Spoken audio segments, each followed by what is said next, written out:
Welcome to Dreamy Fairy English Land. Today, I'm going to tell you a fantastic story. The Little Prince.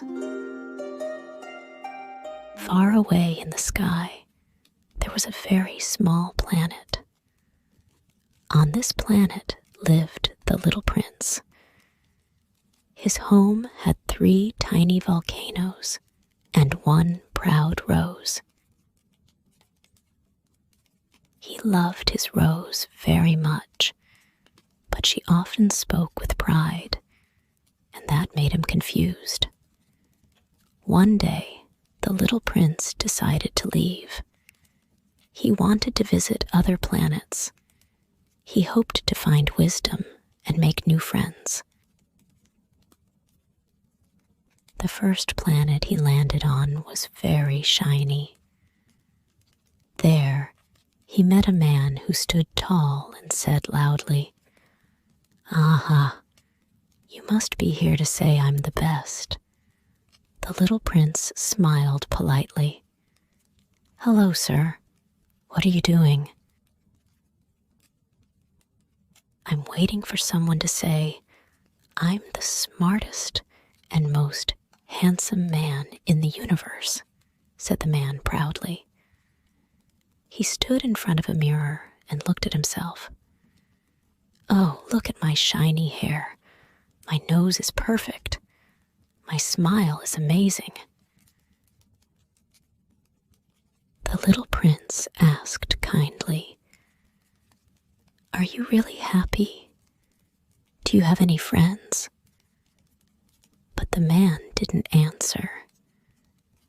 He only asked the little prince to clap and say nice things about him. The little prince tilted his head and whispered, "Grown-ups are strange. They want people to see them, but they forget to see others." Feeling a little sad, the little prince flew on to the next planet.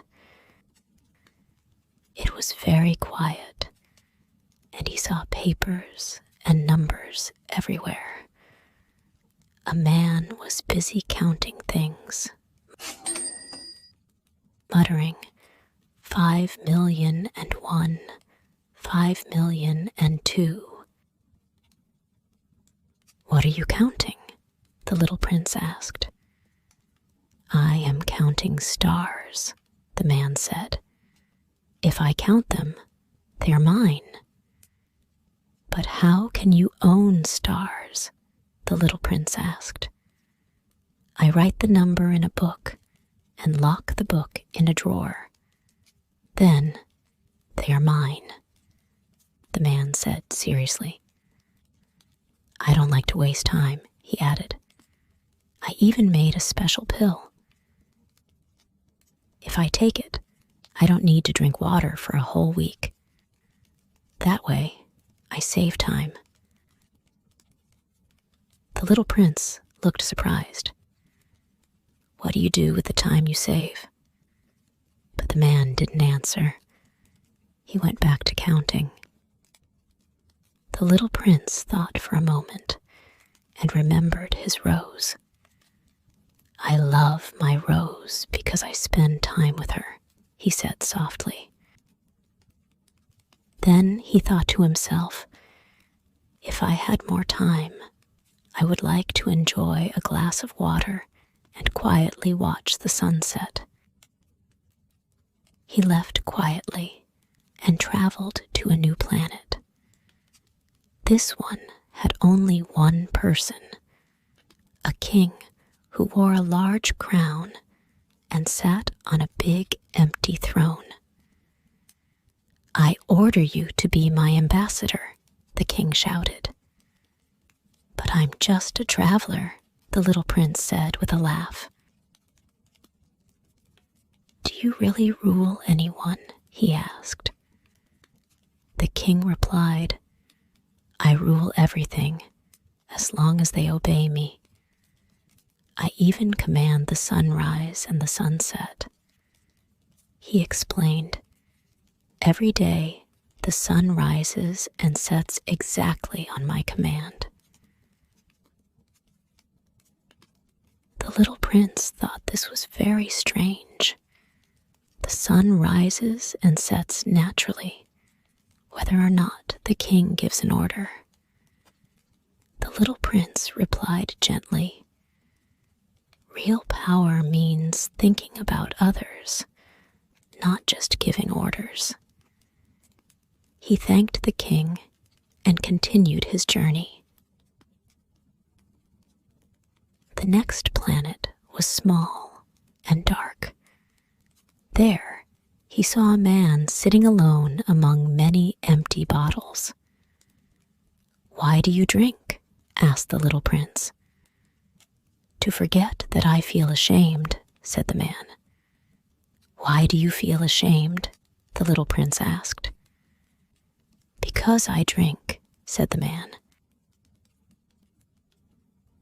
The little prince sat down beside him. He didn't know what to say. After a long silence, he stood up quietly and flew away. He whispered to himself, "Sometimes, even adults don't understand their sadness." He flew through the stars for a long time, feeling lonely and thinking of his rose. At last, he saw a big blue planet. It looked different from all the others, full of oceans, forests, deserts, and life. It was Earth. The little prince walked for a long time on this new planet until he saw someone fixing an airplane. "Who are you?" he asked. "I'm a pilot. My plane is broken," the man said with a smile. The little prince's eyes lit up. It was the first time someone truly listened to him. They sat and talked about stars, roses, and feeling lonely. They shared stories about the people they missed. "Do you understand what I'm saying?" the little prince asked. "Yes," the pilot replied. "I understand. Grown-ups are always busy. They forget to look at the stars and forget to listen to children." The little prince smiled. They became friends, not because they were the same age, but because they understood each other. They spoke the same language of the heart. The little prince finally found a true friend on Earth. After that, no one knows where his journey took him. Maybe he has returned to his own small planet.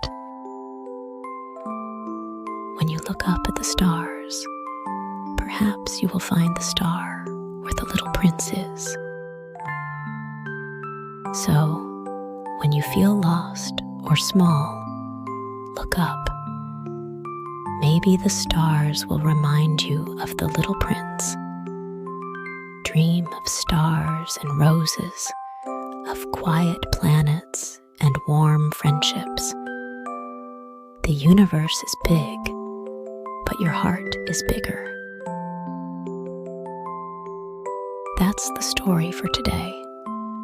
If you enjoyed it, remember to subscribe to our channel and give us a thumbs up. I wish you have a restful sleeps and sweet dreams. Good night.